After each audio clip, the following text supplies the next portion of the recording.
C. Paling perdana. Menteri Hak Asasi Manusia Natalius Pigai bikin heboh karena menginginkan anggaran 20 triliun rupiah untuk kementeriannya. Ditemui di Istana Kepresidenan Jakarta pada Rabu 23 Oktober, ia enggan berkomentar banyak terkait hal tersebut. Ia hanya menyebutkan, "Baca tweet saya." Keinginan Pigai menghebohkan publik, termasuk netizen di media sosial X, karena nominal anggaran tersebut tidak masuk akal. Salah satu kritik dilayangkan oleh mantan Wakil Menteri Luar Negeri Dino Patijalal. Merespons kicauan Dito, Natalius pun memberikan tanggapan. Ia pun menyebut Dino perlu belajar soal HAM dan memahami konteks pernyataannya. "Saya sih maunya 20 triliun kalau negara sanggup."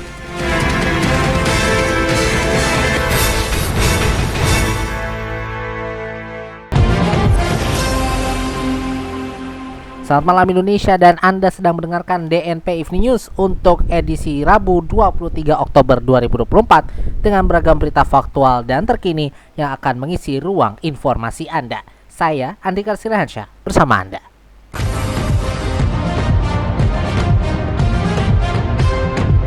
Mendikdasmen Abdul Muti mengatakan metode pembelajaran matematika di sekolah akan diubah.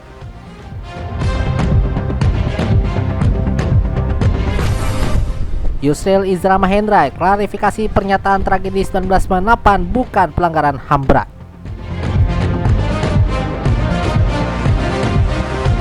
Serta Rudi Keljes, legenda timnas dan Persebaya, meninggal dunia.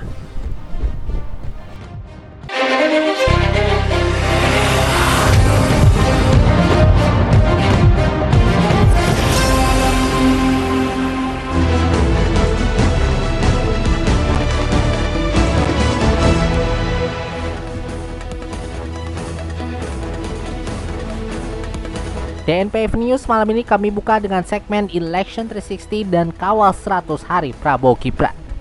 Menteri Koordinator Hukum, HAM, Imigrasi dan Pemasyarakatan Yusril Iza Mahendra mengklarifikasi pernyataannya terkait tragedi 1998 bukan pelanggaran HAM berat. Yusril mengaku tidak tahu jelas maksud apa yang ditanyakan wartawan pada saat itu. Yusril menangkap pertanyaan wartawan yakni mengenai genosida dan ethnic cleansing. Ia menyebut dua poin itu memang tidak terjadi pada tahun 1998. Yusril memahami pengadilan HAM sehingga dirinya tahu kategori pelanggaran HAM berat. Kedepan, kata dia, pemerintah akan melakukan pengkajian yang mendalam terkait dugaan pelanggaran HAM. Yusril juga akan berkoordinasi dengan Menteri HAM Natalius Pigai untuk menelaah lebih lanjut soal pelanggaran HAM dan menentukan sikap. Ia menekankan pemerintahan Presiden Prabowo Subianto berkomitmen untuk melaksanakan hukum yang berkeadilan. Presiden Prabowo Subianto sudah menekan peraturan presiden atau Perpres nomor 139 tahun 2024. Salah satu pasal di Perpres tersebut mengatur pembubaran Sekretariat Kabinet atau Setkap. Perpres itu mengatur tentang penataan tugas dan fungsi Kementerian Negara Kabinet Merah Putih periode tahun 2024-2029. Perpres ini telah ditekan oleh Prabowo pada Senin 21 Oktober lalu dan Menteri Sekretaris Negara Prasetyo Hadi. Mengenai pembubaran Sekretariat Kabinet itu diatur di pasal 2. Tugas dan fungsi Sekretariat Kabinet kini diintegrasikan ke dalam Kementerian Sekretariat Negara. Kemudian dijelaskan tugas dan fungsi Setkap kini masuk ke dalam Kementerian Bidang Kesekretariat Negara. Dengan peralihan tugas dan fungsi ini, anggarannya juga dialihkan ke kementerian. Diketahui Mayor Teddy Indra Wijaya resmi ditunjuk Prabowo sebagai Sekretaris Kabinet. Teddy merupakan anggota TNI aktif. Sebelumnya pada pemerintahan Presiden ke-7 Joko Widodo, Setkap berposisi setara dengan Menteri. Jabatan Setkap di era Jokowi dijabat oleh Pramono Anung yang merupakan politikus senior PDI Perjuangan.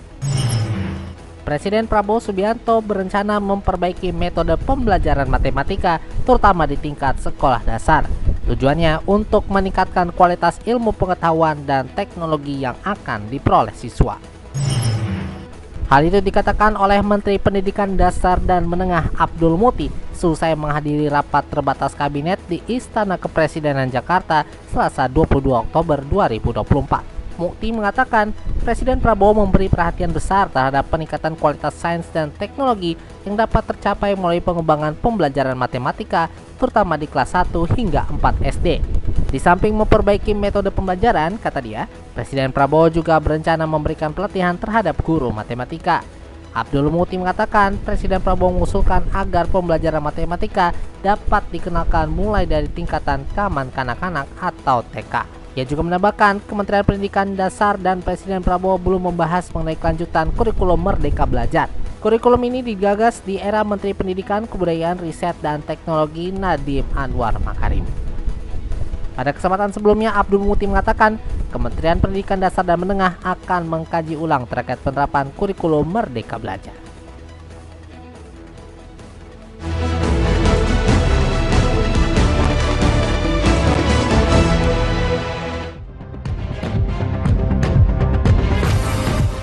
Uskup Bogor Monsinyur Pascalis Bruno Syukur yang rencananya bakal diangkat oleh Paus Fransiskus sebagai kardinal baru dari Indonesia menolak pengangkatannya sebagai kardinal. Kabar ini dikonfirmasi oleh Direktur Kantor Pers Tata Suci, Matteo Bruni pada Selasa 22 Oktober 2024 malam waktu Vatikan. Imam Fransiskan yang pernah menjabat sebagai Provinsial Ordo Partum Minorium Indonesia dari tahun 2001 hingga 2009 tersebut telah meminta agar namanya tidak disertakan dalam konsistori yang akan datang. Bruni mengatakan uskup berusia 62 tahun tersebut sudah menyatakan penolakannya secara langsung kepada Paus Fransiskus. Monsinyur Pascalis mengajukan untuk tidak diangkat sebagai kardinal karena ia merasa masih ingin lebih bertumbuh lagi dalam kehidupan imamatnya, masih ingin bertumbuh lagi dalam pelayanan kepada gereja, dan masih ingin bertumbuh lagi dalam pelayanan kepada umat Katolik. Bapak Suci pun dikabarkan berkenan untuk mengabulkan permintaan Uskup Bogor tersebut. Maka jumlah kardinal yang menerima bereta merah dalam konsistori bulan Desember mendatang akan berkurang menjadi 20 orang, tidak lagi menjadi 21 orang. Australia, Amerika Serikat, dan 13 negara lainnya mengkritik Tiongkok di PBB atas dugaan pelanggaran hak asasi manusia atau HAM di Xinjiang dan Tibet pada Selasa 22 Oktober 2024. Kritik itu dibalas Tiongkok dengan mengecam mereka karena mengabaikan neraka di jalur Gaza. Perdebatan mengenai perlakuan Cina terhadap etnis Uighur dan Muslim lainnya telah menjadi hal yang biasa terjadi di PBB di New York dan Dewan Hak Asasi Manusia PBB di Jenewa. Sebuah laporan PBB yang dirilis 2 tahun lalu mengatakan penahanan seundang-undang dan diskriminatif yang dilakukan oleh Tiongkok terhadap warga Uighur dan Muslim lainnya di wilayah Xinjiang dapat dianggap sebagai kejahatan kemanusiaan. Laporan tersebut juga menyatakan pelanggaran HAM yang serius telah terjadi. Ia berbicara atas nama Australia, Amerika Serikat, Kanada, Denmark, Finlandia, Prancis, Jerman, Islandia, Jepang, Lituania, Belanda, Selandia Baru, Norwegia, Swedia, dan Inggris. Beijing telah lama membantah semua tuduhan penyiksaan terhadap warga Uighur. Duta Besar Tiongkok untuk PBB Hu Chong pada Selasa menuduh kelompok negara-negara Barat menggunakan kebohongan untuk memprovokasi konfrontasi.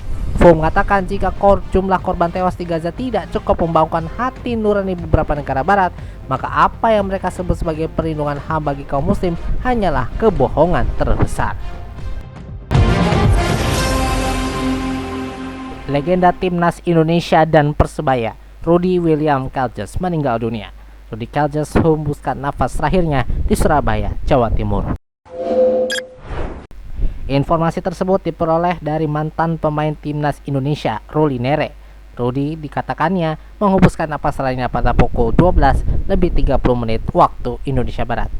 Ia tidak menyebutkan penyebab pasti atas kematian Rudy Kelges. Sementara itu, Persebaya Surabaya turut berduka cita. Rudy Kelges adalah tokoh yang dihormati di kota pahlawan. Rudy Kelges merupakan pesepak bola pada era 1970 hingga 1980-an. Pria kelahiran di Situbondo, Jawa Timur pada 12 Februari 1952 tersebut membawa Persebaya juara Perserikatan pada 1977.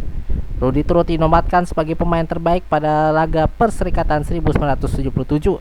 Pada laga final, Rudy mencetak gol kemenangan Persebaya atas Persija di Gelora Bung Karno, Senayan, Jakarta. Sekian DNP News untuk edisi Rabu 23 Oktober 2024. Dapatkan berita faktual dan terkini lainnya melalui situs kami di dnpmedianetwork.com. Saya Anka Siransyah, terima kasih atas perhatian Anda. Inilah DNP Integrated News, lebih informatif, lebih terinformasi. Selamat malam Indonesia dan selamat beristirahat.